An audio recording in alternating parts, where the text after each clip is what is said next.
Well, hello, and welcome to another episode of the Imperfect Men's Club podcast. My name is Mark Aylward, and I'm here as always with my good friend, colleague, and co-host Jim Gurley.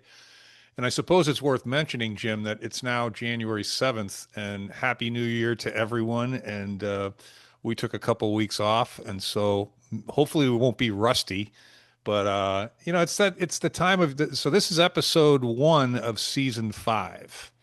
And I think that bears mentioning. Mm, And congratulations on that, Jim, yeah, that's to, cool. I to, didn't know that. to both of us. So, Yeah. yeah, we're going to keep going in the same direction we go. We're going to use our framework, the wheel of life, and the five areas. And I'll let Jim expand on that as he always does well. But Jim has gone and collected some notes on a guy that he likes very much, and I do too. Pretty popular fellow in his day. He's passed, but he's had an impact. A guy named Jim Rohn, Rohn, motivation guy, and this particular topic in specific is going to be self-discipline because in the pregame we were talking about routines and goals and resolutions and frameworks and all the stuff we always talk about. And it was kind of funny. I made the observation to Jim Gurley, my co-host, not Jim Rohn, but that I don't believe in these goals and resolutions because the data tells you that most people give them up by the end of January, middle of February, and it's not most people. It's like 95% of people. It's ridiculous, Mhm. and that kind of always bears the question for me is why is that? And Mhm. I'm sure that self-discipline has a lot to do with that. But I also think what is self-discipline? And that's kind of what we're going to explore in the context of the new year, goal setting, resolutions, and our framework. And the it's kind of an overriding theme is wisdom and the difference between knowledge and wisdom. And so that's where we are, Jim. You want to bring the framework in? You want to start at a particular point? I've got your five topics or subtopics, and we can go through them one at a time. But you want to jump in first?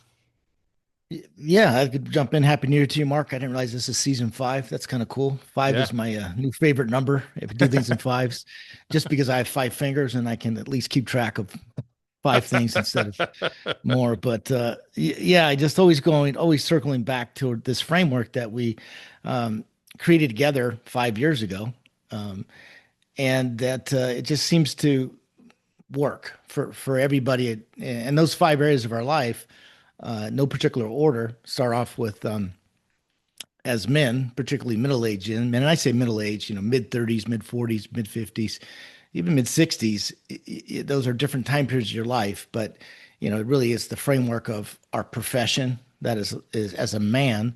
By the way, the Imperfect Men's Club, the imperfection is the perfection, is our tagline. Is that Hmm. we embrace that. We embrace our imperfection, and it's called the Men's Club because what we talk about every week is related to men. It applies to everybody, but it's specific to men because our profession as a man, number one, using our profession is our identity. It's who we are. It's Hmm. it's it's our work. Whether we're being paid for it or not, it's our identity. It's everything to us. And then we have our subcategories of entrepreneurship and government and corporate America and so on. The second area of our life that is always going on, whether we're aware of it or not, is our relationship with others. And I break that up. Well, we break that up into two categories: relationships with men and women. That's our mothers, our fathers, our wives, our daughters, and those are very different relationships. I'm going to add one thing this year that is very relevant to what we're going to talk about, and that is our relationship with time, because we do have a relationship with time, and that's directly related to self-discipline, and that's going to be the topic today. That was inspired by Jim Rohn and things that he's been talking about for 30, 40 years that still um, are as true as they've ever been before because of the wisdom. But the other area in our life that's always gone is our relationship with ourself, our health, our physical health, which has a lot to do with time management and our self-discipline. Again, you talked about your daily rituals and how you start your day and so on. That becomes your life, but also our relationship with our mental health. And that's a huge part of that, especially maintaining that mental health. And then the relationship with the world. We call that our worldview. and that has a lot to do with our childhood, our politics, the red team, the blue team, and the our faith. Whatever that is. So, and again, your time period that you grew up has a lot to do with that. And then what is that, four? And I know the one that we don't talk about Gotta- much is always playing a role in our life is our relationship with money, and that typically is in two buckets. That's you grew up in a life where money is in abundance, or scarcity. And if you grew up in a scarcity life, that does play out later on in life. So, but it's very high level. Did I miss one, Mark? Was that five? No, I think you got them all. Yeah. You got all five of them, I believe. And Yeah. yeah, I think the framework is really cool. I've grown to appreciate it more and more over time. And I think also just the concept of frameworks, right? I think Hmm. that one of the things I was talking to you about in the pregame, which is relevant to this, is my morning ritual, for lack of Yeah. a better phrase, and Yeah. that's a series of little processes and to-dos and mental exercises and visualizations and prayer that are basically in a matter of 10 minutes every morning. I can put my day down on a piece of paper, and then it becomes less about self-discipline and more about execution. Although during the Hmm. course of any Hmm. given day, I can tell you it's Hmm. very easy to get distracted, at least for me. And so there is a component of self-discipline, which is don't let yourself get distracted. And if you do get into a rabbit hole of any kind, whether it's YouTube or AI or whatever, get the hell out as soon as you recognize you're in there. So there is Yeah. self-discipline along the way, but the framework makes that less of an issue Yeah. for me. If that Yeah. makes Yeah. And sense. Mark, and back to the framework, something that you did years ago, it was a visual, but you took your hand and you went, okay, Jim, when you just talked about those five areas, that's framework that we've created for the Imperfect Men's Club. And then what's in the center? In the center of all that is self. Hmm. And there's many selves, but we start off with self-awareness. So what you just described was being self-aware. And I think that's one thing as we grow older, we become less self-aware. So that's our focus. It's really what we do every week, right? Is start off with our self-awareness. This is going on, and we're self-aware that these five areas of our life are always happening. But what are the disciplines that achieve these outcomes? Because some of the phrases I say at probably every other episode, and it stands true, always will. 90% of life is showing up, Hmm. but we talk about showing up, typically referring to others, but showing up for yourself is Yeah. self-discipline. And Yeah. that's exactly what you're referring to. Your daily schedule is showing up for yourself, and that's getting out of bed and doing the things that maybe in the beginning were a little bit difficult because there was resistance, but then they become habits, and then those habits become your life. And so I this is was, why I'm and adding in 2026 the relationship that we have with time, and mm, time is no, directly that's related to good. That's good. self-discipline. I was listening to somebody yesterday, and they were talking about the exercise called HIT, the high intensity interval training, where you can take almost anything that gets your heart pumping and say, I'm going to do it really fast for a minute, and then I'm going to do it slower for another minute, and I'm going to make intervals of fast and slow. And what that does for the metabolism, but the other thing it does in respect to time and routine is Mhm. you can do something for 15 minutes and get the same or more benefit from an hour of walking. And everything that I describe on my ritual, morning journaling, it has a few things in common. And I think this is important for me. It might be important for everybody. I don't know, but it's like it has to be something I can do quickly. It has to be something that I can do with some level of enjoyment. So I look forward to it. Whether I enjoy the actual thing or the feeling that I get afterward is less relevant. Mhm. It typically doesn't cost a lot of money. So there's no real barrier to entry. And most of what I do is free. Mhm. And, if it has those three things in mind, then it becomes something that I'm much more likely to do. So I'm less leaning on my discipline and more leaning on the actual process itself, if that makes sense. Well, it does. And again, these fall in all the areas, all five areas. But one of the ones we talk about health is your physical health is directly related to your diet, your exercise, and your daily behaviors. So, Hmm. but Yep. yeah, let's have some fun with this. This is again, it was a Jim Rohn YouTube video I was listening to this morning in preparation, and it just happens to show up, and he talks about self discipline. But I'll let you kick this off, and we've got 5 areas that he refers to in this prompt. This kind of 2026 term, right? Everything's a prompt now. So I think in the when we talk about AI, it's just a whole new world. I think we're both super excited about it. I'm a self-proclaimed AI optimist. I believe Yeah. AI is really amplified intelligence instead of artificial intelligence, and it's going to Yeah. change everything. So I'm excited about 26. But yeah, the prompt was um, that this video, because that's what the AI allows me to do, is it takes the transcript of this video, and then the prompt was how it relates to the self. And Hmm. in our framework, self awareness is one, and then so here's some other ones. But I'll let you kick it off, and we'll go through these one at a Yeah. time, all Yeah. five. The context at the top is really that Jim Rohn quotes that, quotes that specifically connect the concept of self, identity, respect, leadership, and trust to the practice of self discipline. So the way he starts with the number one topic is self discipline as the connection between vision and reality. He calls self discipline the bridge between your goals and your reality. It's the backbone of progress, the foundation of character, the tool that transforms vision into something tangible. Yeah, I think Mhm. it facilitates the art of execution, I suppose, would be another way of saying that. Yeah, yeah. Well, if you could just start off with that, just the paragraph or just the beginning. 'Cause I think that sets it up, and then we'll get into each one of these.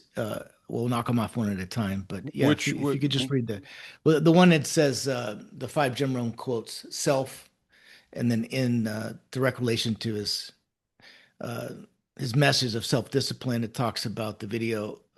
Yeah, I got the second Yeah, half of that one in, but let me read the whole thing yeah, again. yeah. If So, you could, thank you. Jim Rohn quotes about self in direct relation to his message about self discipline. He talks about in this video that you've got the transcript of here, or part of the transcript.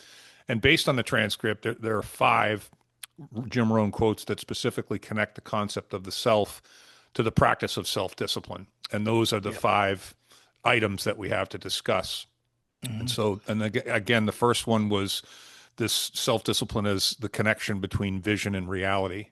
You can Yeah, but have it it. becomes your reality, right? The discipline that, just like you said, every single day you do this, and then that is your reality, Yep. um, and it's your day. And this is back to relationship with time. If you don't do that, then you're not going to receive the benefits, or even what happens to a lot of us. We're undisciplined people are affected by their surroundings, their environment. So one thing, one phone call, or one commercial, or one this is why I dislike mainstream media so much. That's what they're trying to do, right? They're trying to interrupt our thoughts so we stop doing something and to worry about something we had no impact on. And that's a They're good. and they're damn good at it. They're very good at it. But then pretty soon that becomes your reality, your vision of the world, and and there's nothing you can do about it. So I find Yeah. people that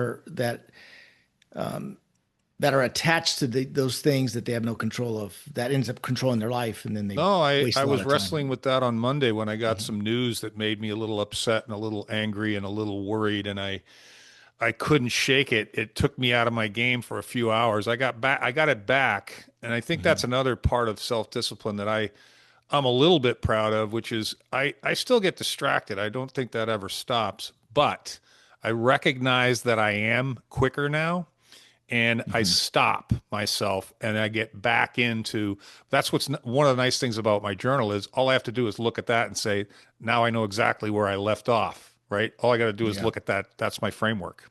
So, Yeah. Also reminds me of the last 2 weeks being off a normal schedule, yeah, and your reality becomes part of your environment. And yeah, so if you're traveling or something, everything gets kind of thrown off. But anyway, yeah, let's yeah. go on to number two. Yeah. So number two, he says on self-respect and private integrity, the foundation of lasting discipline is self-respect. Every time you follow through on a private commitment, you build trust, and every time you skip it because no one is watching, that trust erodes. Yeah, that's a Yeah. very astute observation. And Yeah, I think yeah, that we spend probably more time thinking about, trust when it comes to other people, but when it comes to ourselves, um, that private integrity that he calls it is it's a big deal. And sometimes yeah, when this stuff erodes for me, I don't notice for a while until it becomes an issue, and that's another yeah. aspect of it. Yeah, again, back to our framework and then the center self hyphen dash respect, because it's all about self-respect. Yep. And these are just such simple words that if you're self-aware, you're doing these things, but you start feeling self-respect is you're feeling good about yourself because you had the discipline. You didn't disappoint yourself. You showed up for yourself.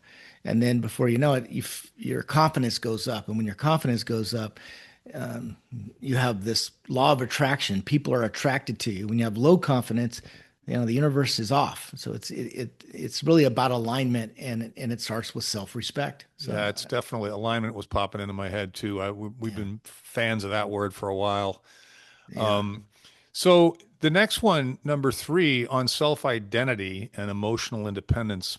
Discipline isn't based on emotion. It's based on identity and execution. It's about being aligned. There you go. It's about Mhm. honoring your word through your time. It's about creating structure that reflects who you are, not who you used to be.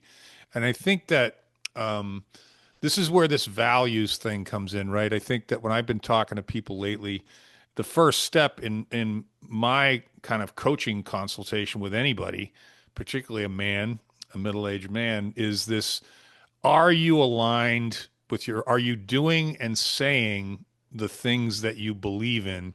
Mhm. And the reason I bring it up, Jim, in specific, is I think it's more than that. I think it's, well, what are your values? Right? I don't know too many people that if I ask them off the cuff, give me your top five values, I think most people would struggle with that because in my Mhm. case, I find that I assume I know what my values are, and I don't Mhm. really pay too much attention to the fact that over time, circumstances can change and your values can shift. And I think that a self awareness of what your values are can then help you with the understanding of, are you aligned with those values? Yeah, self-discipline, self-worth. It's all related to one another. But what I like about the self-identity is we've talked about all the time, being authentic, truly who Mhm. you are, and not trying to be somebody you're not, or maybe pulling back your true feelings because you're worried about what somebody thinks. I think we've entered a time where um, the world is desperately seeking authentic people. Mm-hmm. That is not, well, we'll go back to just mainstream media, right? Somebody's given a script to say something based on a an agenda or a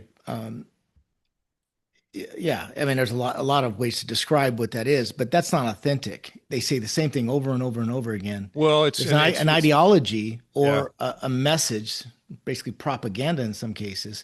in many That's not cases. authentic. No, no, I think the other part about that is not that that one person necessarily says the same thing over and over, but the whole team says the Yes. exact same thing, Yeah. one right after the other. And we were talking about it earlier in part in the pregame was this real admiration I have for this phrase, I don't know. I Yeah. think I don't know might be the most authentic thing that someone could say.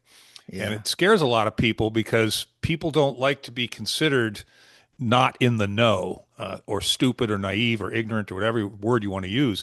But I don't think it's ignorance at all. I think it's authentic. I think it's real. Yeah.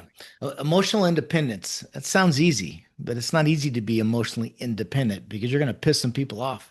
No matter, that's just life. No matter who it is, could be your daughter, could be your sister, mother, father-in-law. It doesn't matter. That's just the way it is. But I Could think at be, this at this stage in our life, you just care a lot less about what the world thinks, and you care about what we really care about what a few people think, and yeah, even at times I don't even care what they think.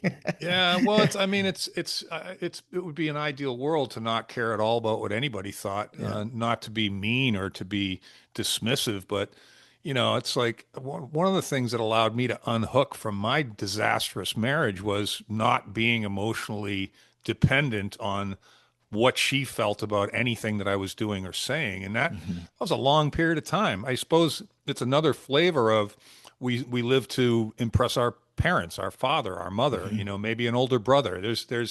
We can be emotionally dependent on people very easily. Yeah, And to yeah, yeah, unhook from that is healthy. yeah.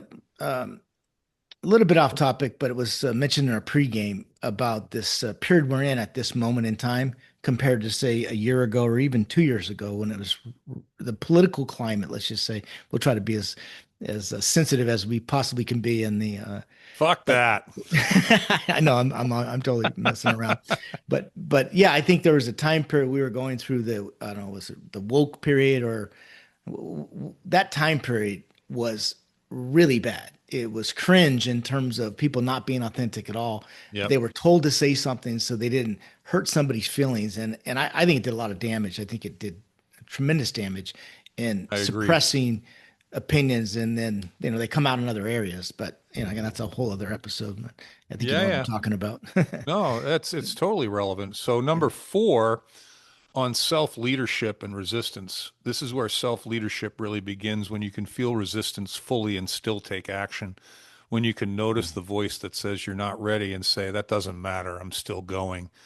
Yeah, Mm. that's a big one. I mean, they're all big ones, but I think it's like the definition of courage, right? It's not the Mhm. absence of fear, it's taking action in the presence of fear, you know? That's what Yeah, this self leadership, you mentioned it a lot. I used to give you a hard time about overusing the word leadership, but like a lot of things, I come back around because I've experienced poor leadership there's too much of and it. No, poor. I totally get it, Jim. I Yeah, think yeah, leadership is a yeah. much often misused term. And Hmm. I say it all the time. That person is not a leader. That person is in a position of authority, right? Yeah. Yes, yes. And and resistance. So yeah, resistance what to say something that's going to hurt somebody's feelings. So don't be truthful. This is my you hear me say this a lot. There's a difference between being um nice and kind. Yep. And we were doing this whole everybody's nice, be nice, be nice, but that's not a very kind thing, not to tell somebody the truth that allows them to be better or to give them feedback for them to be relevant Hmm. and respected, especially in a leadership position. So I've been around some really, really good leaders, and I got to tell you, recently I've been around some really, really bad ones, and Yep. they're toxic They're because they're they're damaging. Yeah, they're they're damaging. damaging. Yeah. And ultimately, and again, it talks about narcissism. We celebrate narcissism um, in this world that we live in now, and they can do a lot of damage, particularly if it's always about them and they're in a position of leadership. So I Yeah. like to think Yeah. that we're moving out of that. And Yeah, and I think that I mean, you can't really lead anyone else until you can lead yourself, right? And yeah, that's the authenticity piece of that. But I think it's, mhm, the nice and kind distinction I've been using a lot lately. I really like that. And I think that another way of saying that is nice is telling people what they want to hear, and kind is telling them what they need to hear, you yeah, know? that's the best one. Yeah, Yeah, yeah. that's So, a stall one. Yeah, so yeah. the last one, and we can kind of wrap around some conclusions after this one, but on self-trust and keeping promises. Mhm. Every time you do what you say you would do, your identity catches up. Your belief in yourself gets stronger. If you don't trust yourself, you'll always hesitate. But when you keep promises to yourself, that doubt begins to fade. Mhm. Yeah. That resonates so much with me. I think that that we back to our framework, the self, right? Mhm. We have a tendency as humans, I think, to project outward. This is for other people. This happens to other people. These are other people's opinions. But it's like if you can't trust yourself, that puts handcuffs on you for almost everything that you want to do later. And it's another one of those things that kind of like when you chip away at your own self-trust by not doing something that you said you would do, like something simple, like taking out the garbage, little Mhm. things. Mhm. It just it's like grains of sand for me. And it's just like one day you're like, why am I doubting myself? Well, it's because Mhm. you didn't do those three things that you said you were going to do yesterday, but the feeling comes up tomorrow, you know? Yeah. Yeah, this one, oh man, like I said, the timing of this one really is little painful because you have relationships with people, but when they don't follow through or they make promises and then change their mind, some things are just unpreventable, right? There's events that they just can't control. But when somebody says that they're going to do something and then you say plan your whole day or you plan a week or you go do work because that was what you said you're going to do, and then that you get a text, not even a phone call, 5 minutes before you're supposed to do it, and they're not going to do it. I think it's one of the most disrespectful things you can do to another human being is not to show up or to say Yeah. you're going to do something and not do it. And even if you did like that person, you lose so much respect and credibility for them. It's hard to move forward because you're a Yeah. fool if you don't think it's going to happen again, especially if it's happened more than once. And Well, I think that's an interesting topic. It makes me think of a few people, actually, a few individuals. One, yeah, my best friend growing up, his name was Ned, and we parted ways 15, 20 years ago. mhm. But he would never show up on. He would say, "I met this beautiful girl on the airplane, and I just decided, I was going to go home with her." I'm like, "Dude, we were supposed to meet for dinner. Like, what the Wow. fuck?" Yeah, And then we developed this phrase called, "Well, we're on Ned time. If 15 minutes he doesn't show up, we're doing whatever the fuck we want, and if he shows yeah, up, shame on him." But yeah. you don't want to be known as the guy that might bow out on a regular Mhm. basis. One of the Yeah. things you said to me a number of times regarding our relationship Mhm. is the fact that when 1 o'clock comes on Wednesday I and don't have to worry. 101 comes, if I'm not there, you're shocked, right? Yeah. And And and I'm and proud of that. I'm oh, proud of that. it's huge. This is actually a really good way to end it. This goes back to self-discipline because Mhm. people that have self-discipline don't let those things happen. If they do, they're very, very rare. Yeah. Yeah, And like you said, things can happen. That's not what we're mhm, talking about, right? right, But right. it's also this idea of punctuality, for Uh-huh. instance. I was just raised to be on time, and as a guy who coached people on interviews, the last thing I said to everybody is if you're going to be more than 5 minutes late, you have to call. Yeah. You have to call. It doesn't matter why. Even if you're Mhm. in the hospital, right? Yeah. Get to somebody and call because when someone is late for me, I get personally insulted, right? I do. I take it very personal, and Yeah. that's hard because I think we live in a culture where it happens so often Hmm. that they get mad at you for being mad, Yeah. Yeah. I'm and like, and I find that to be very difficult to operate in this new world sometimes that we live in, well, and you're on me, for instance, I'm on like I'm talking to people that have never spoken to me before. I think we all do right, that to some extent, right? Trying to yeah, prospects or clients or potential partnerships or colleagues or vendors, a yeah, family member, it doesn't matter.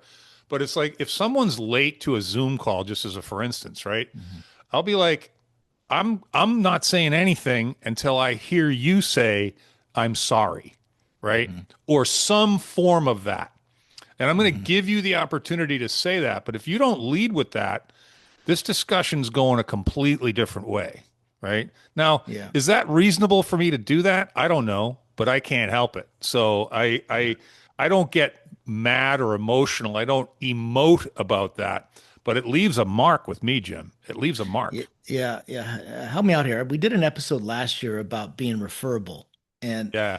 and I don't know where that one rings true because it was somebody I referred, and then they ended up getting a job, and it's worked out real well, and it's kind of a great story. But what was it? Be referable, be reliable, and be what were the three R's we I think I'd come up with a framework, but it just rings true about everything because if you're going to refer somebody, that's your credibility. And so you ask that they were reliable. That's like Yep. you're saying, show up on time.